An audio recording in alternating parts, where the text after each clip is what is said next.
And, you know, Jesus took it further, is love your enemies. How do we do that?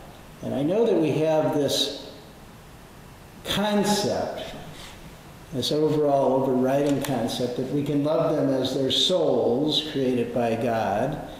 And, you know, we don't have to love the things that they do or like the things that they do. But somehow that whole idea, and, you know, I've expressed it myself, is it just hasn't been very fulfilling to me.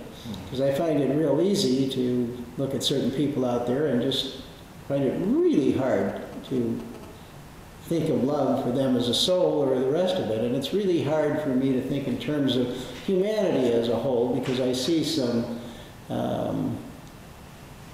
what I would call degradations going on, and it's difficult for me to love the perpetrators of that. And certainly you know, we have historically figures we look at that the question always gets asked, like Hitler or someone like that. How do we love a person or an individual like that committed those kind of atrocities? And, you know, what you have to understand is Hitler didn't do that alone. He had a lot of help. You know, he might have issued the command or the order, but there were others carrying out that command or that order and doing things. So there was a lot more than just one individual involved. And certainly if the people involved had any concept of love or understanding, everyone could have looked at him and said no. And I've got the idea that, you know, he could order an assassination or something of somebody, but if everybody looked at him and understood love and said no, how would he get that done? He'd be the only one standing there, so to speak. So, you know, love is a very strange concept for us to look at. There was a period of time that I looked at love and I talked about it as being instead of a desire force, an attractive force.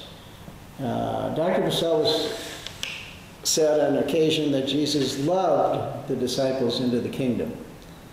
He did not force them to do anything. And he certainly showed a great deal of patience with,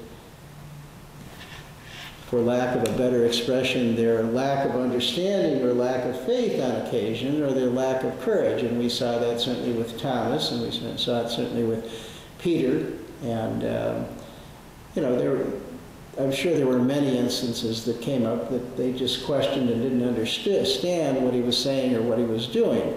So if we can take a look at love in that regard, this love that some sort of has kindness mixed in it and forgiveness mixed in it, love that I don't like using tolerance. I think that's an inappropriate word, but forgiveness involved. Our scripture here today dealt with how many times do you forgive your brother? And it's 70 times 7, or was that 77 times 7 now? Whatever it is, the new translation, it's gone up, so I guess it's a lot. And you can forgive over and over and over again the things that they do. That doesn't mean you put them in a position where they can do it over and over again.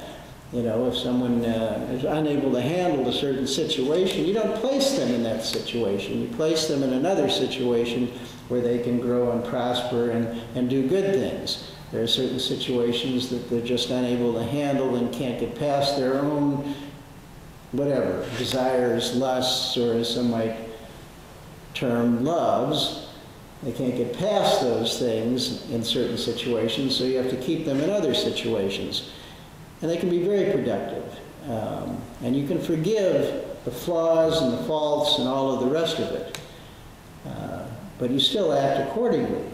We all know that famous little thing about the frog trying to get across the pond, and, you know, has the scorpion or whatever that wants to get across the pond too, and the scorpion says, "Hey, I'll ride on your back," and the frog says, "No, no, you're going to sting me." And the scorpion says, "Why would I do that? Why would I sting you? I need to get across the pond." And we all know the end result is they get on the other side, and of course he stings him.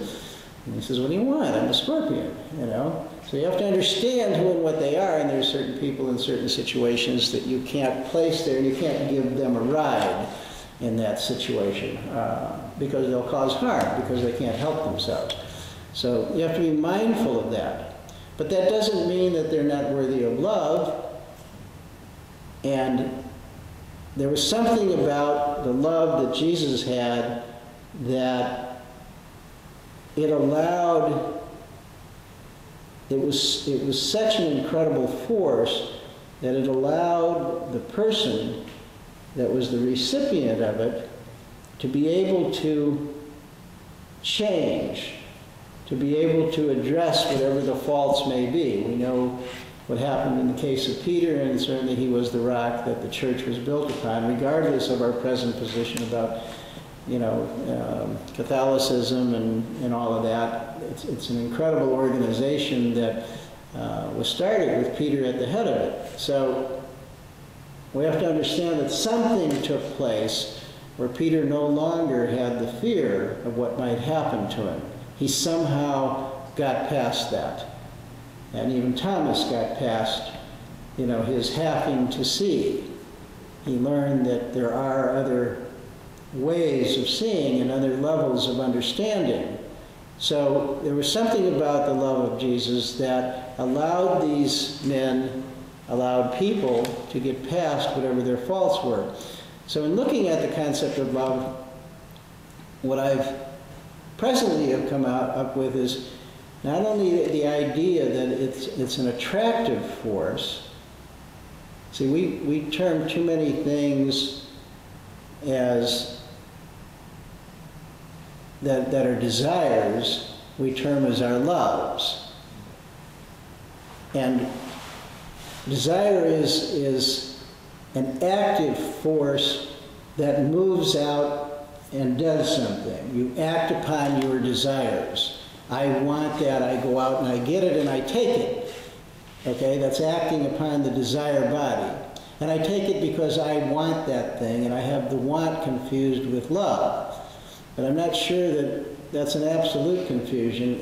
What I'm presently viewing it as a part of love, and not the largest part. The other coin, the other part of love is its attractive force, and I think that's the force that was paramount with Jesus, is that it was the force that drew to him what he needed, as opposed to having to go out and take what you need. You draw to you that which you need. Now that's a very interesting idea, and we've dealt with that a bit in terms of using it in terms of attraction. So, and I can remember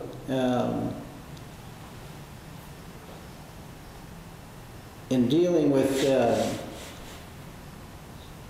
certain member of the church who, we've used his name before, so I'll go ahead, but it's probably not appropriate, but Reverend Robson, and when he was the bishop and the head of the church, I remember there were occasions where I would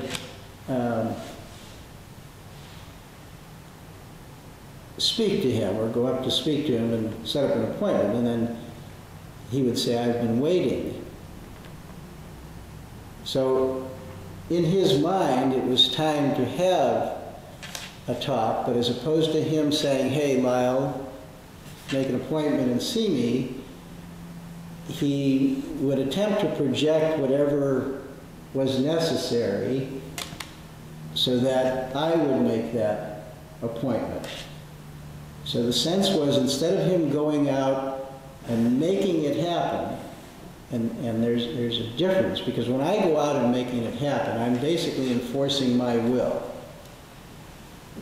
But when I'm allowing something to come to me, then I'm allowing freedom, because what comes to me comes by choice.